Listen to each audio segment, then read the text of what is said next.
Under a Johnson administration, I'm not raising property taxes.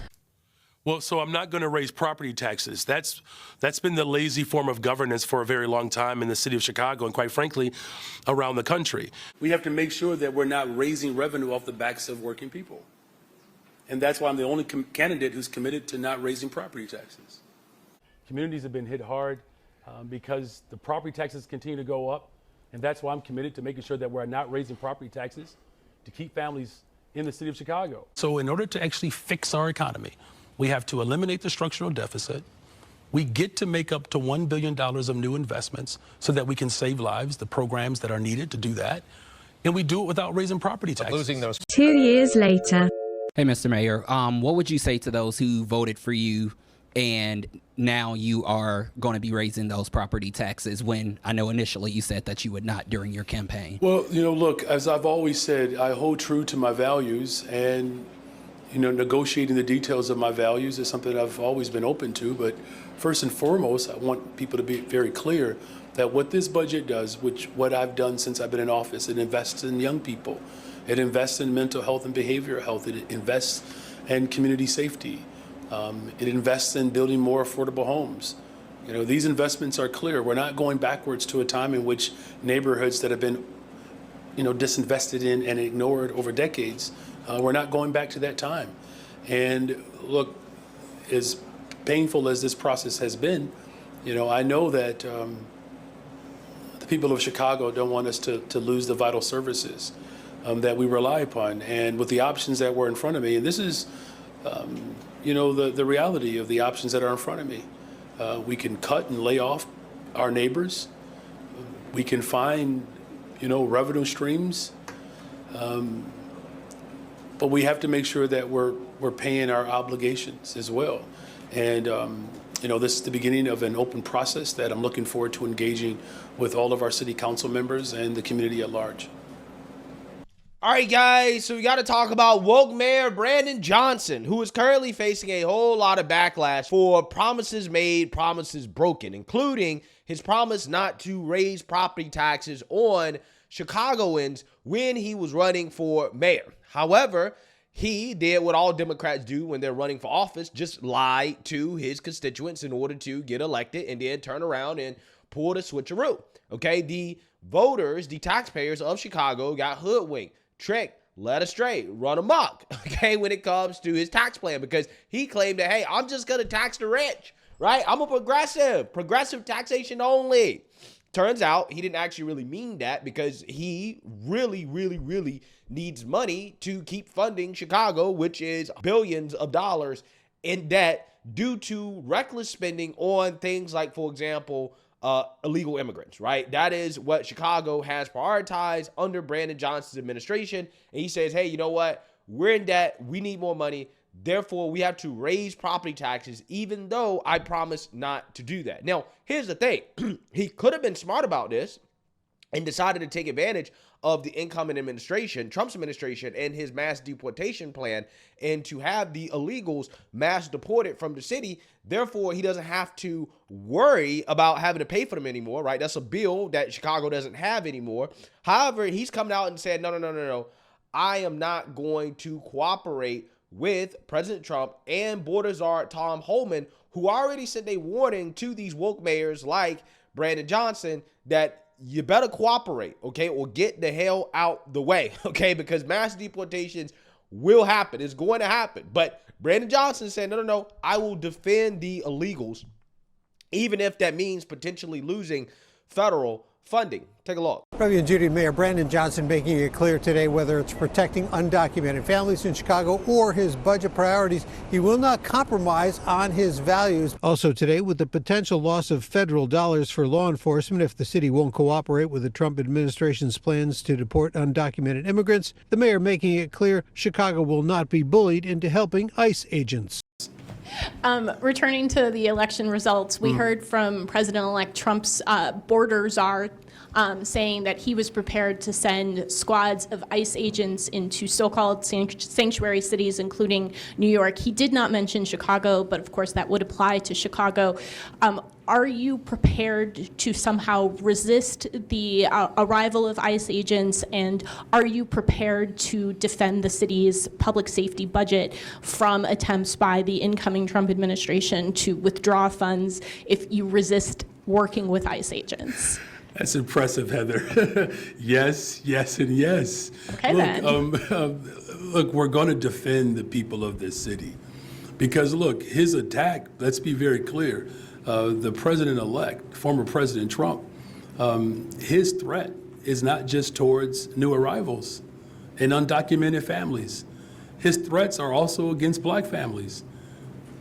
He has a vision to destroy public education. Public education at the expense of the state, after all, is a Negro idea. Those are the words of W.E.B. Du Bois. So when he talks about Project 2025 and dismantling public education, we're talking about a system that has been designed to create leveling opportunities for families who are descendants of slaves.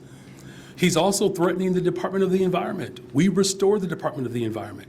With global population shift and climate change that's happening all over the planet, we're going to stand up and protect our environment. We're going to stand up and we're going to protect undocumented individuals. We're going to protect black folks, brown folks, Asian folks. Listen, the anti-sentiment that exists in this political space right now is unconscionable and it's dangerous. Whether it's anti-black or anti-Semitic, we're going to protect people and we're going to invest in people. The city of Chicago will be better, stronger, and safer despite who's in the White House.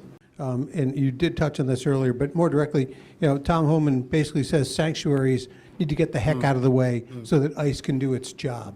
I mean, what is your message back to the Trump administration with those kinds of threats, if you will? Yeah, look, whether it's threatening, our undocumented families and new arrivals, or whether they're threatening black and brown families who believe in public education like I do, we're not going to tolerate, and we certainly are not going to cower to someone's threat. This is Chicago, you all. I mean, we produce the most innovative, the most talented people around the globe. There's a congressional leader, I believe, out of Arizona, who was born and raised in Chicago, right? And look, the incoming administration is not just a threat to Chicago, but a threat to what is sensible about this country. And as mayor of the city of Chicago, we're not going to bend or break or cower to someone's threat. We're going to stand up and unite around our shared values, and they have my assurance that I'm going to protect the families of this city. Good afternoon. Yeah, so you seen that, you heard that. There's definitely going to be a showdown between the Trump administration and the Republicans in Congress versus the woke progressive mayors of these sanctuary cities, okay? Because in order for us to get the mass deportations going, we have to do something about these sanctuary cities, okay? They are straight up facilitating illegal immigration. They're facilitating law breaking. And quite honestly, I'm not even sure why this is legal, why cities are even allowed to do this, but they are, okay? And this is why it's good that we have both chambers of Congress and the presidency, because the Trump administration has tried to do this before, right? In the sense that they have tried to defund sanctuary cities. However, it's going to be tricky in regards to how they can actually go about doing it, okay? Because allegedly, the Trump administration is threatening to withhold funds from law enforcement if sanctuary cities refuse to comply with the federal government and to help get the illegals deported. Donald Trump is promising the largest mass deportation of undocumented immigrants in U.S. history if he is elected. NBC News has learned Trump is considering withholding federal police grants from local law enforcement agencies that decline to take part in those massive deportations. That's according to three sources close to the Trump campaign.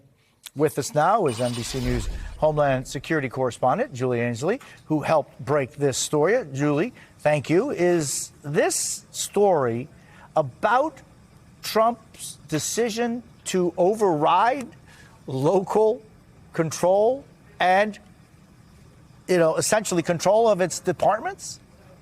Yeah, that's right. This is something that they actually tried to do in the first Trump administration to get sanctuary cities to cooperate with ICE, to tell ICE when they had immigrants that they encountered in law enforcement operations. Because, you know, many cities, even California as a state, they are sanctuary. They will not cooperate with ICE. So they've tried this in the past. Those states sued and the Trump administration was blocked. But they think they can try it again. And there's a team of people now who are developing legal strategies about how they're going to get law enforcement to cooperate with mass deportation. Because right now, ICE just doesn't have the budget when you look at the millions of people that Trump wants to deport. His priority list starts with almost 2 million people. So ICE would have to have a tenfold budget increase to get there. So their solution is local law enforcement. What are they going to do about sanctuary cities? They want to hold back federal grants. These are grants that go out from the Justice Department to local and state law enforcement every year. They're very competitive. It's about $250 million. And it's really the largest federal grant program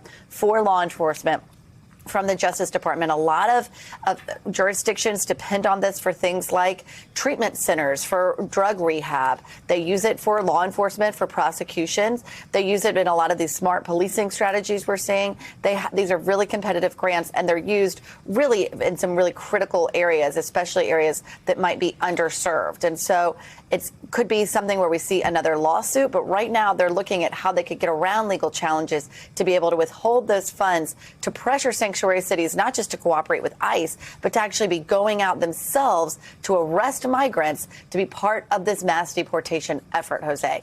Yeah, so you see, now you heard that. Again, this is why having a Republican Congress and Trump winning the White House is super important, because you can also do this with legislation, okay? You can also pass legislation. There's actually a piece of legislation that was introduced earlier this year, called the No Funding for Sanctuary Cities Act, which was introduced by August Pugler, a Republican from Texas, and it would amend federal law so that any jurisdiction that blocks federal immigration enforcement would be ineligible for a range of federal law enforcement grants and any other grant administered by the Department of Homeland Security or Department of Justice. It will also require the DHS secretary to report to Congress how many states and localities are not complying with federal immigration enforcement. It says that any funds that are withdrawn from sanctuary jurisdictions can be diverted to those that are in compliance. Yeah, so this piece of legislation has to be passed by Republicans, right? And that's the thing, guys. Like, when it comes to these Republicans, a lot of people think that, oh, no, you're not trying to hold Trump accountable. You're not trying to criticize Trump. And I'm like, well, listen, Trump's not in office yet, right? There's not much for me to criticize until he actually gets into office. But best believe, when he gets into office, I want to see the mass deportations, right? I want to see these sanctuary cities defunded. I want Trump and the Republicans to actually put in a legitimate effort to get it done. And as of right now, it seems like Trump is dead ass serious about getting it done based off his cabinet picks. And it's just funny because yesterday in my video, when I was talking about why Trump picked Marco Rubio, a lot of people in the comment section was like, why are you defending that? And I'm like, bro, I'm not defending it. I'm just telling you the thought process behind why he did it. Okay, I'm not saying I would have made that pick. I'm just saying that that's why he made the pick. Okay, and a lot of people think, oh, well, you don't want to criticize Trump. It's like, no. If there was something for me to criticize Trump over, I would, right? But I haven't seen much of anything that Trump has done thus far that I disagree with. But trust me, if Trump or the Republicans do not actually attempt to do what they promised to do, especially when it comes to illegal immigration, yes, they will be criticized. But as of right now, the man's not in office. So there's really nothing for me to criticize until we actually see what happens, right? But as you can see here, there's a difference between Brandon Johnson and Eric Adams, right? Eric Adams is basically non-committal about whether or not he's going to cooperate with the feds, aka yes, right? He's definitely going to cooperate with the feds because there are multiple reasons for why he should do so, including the fact that, hey, he could possibly end up in prison if he doesn't want to cooperate, right? And again, the Republicans are trying to defund sanctuary cities, right? So Eric Adams knows that it's in his best interest to cooperate. But you have stingy people like Brandon Johnson, for example, who, again, he's going to be a lot harder, right? Because he clearly only cares about the illegals. He cares more about the illegals than the actual residents of his city, which, by the way, a lot of them voted for Trump, right? More people have voted for Trump across these liberal cities than ever before, really. 2016, 2020. Okay, they voted Republican more than ever before, really.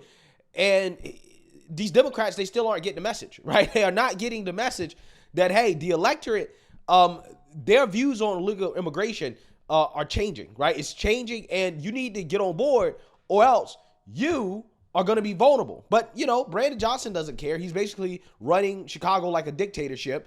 And as you can see, he would much rather raise taxes on the actual citizens of Chicago to pay for the illegals rather than to just let federal law enforcement do their jobs, right?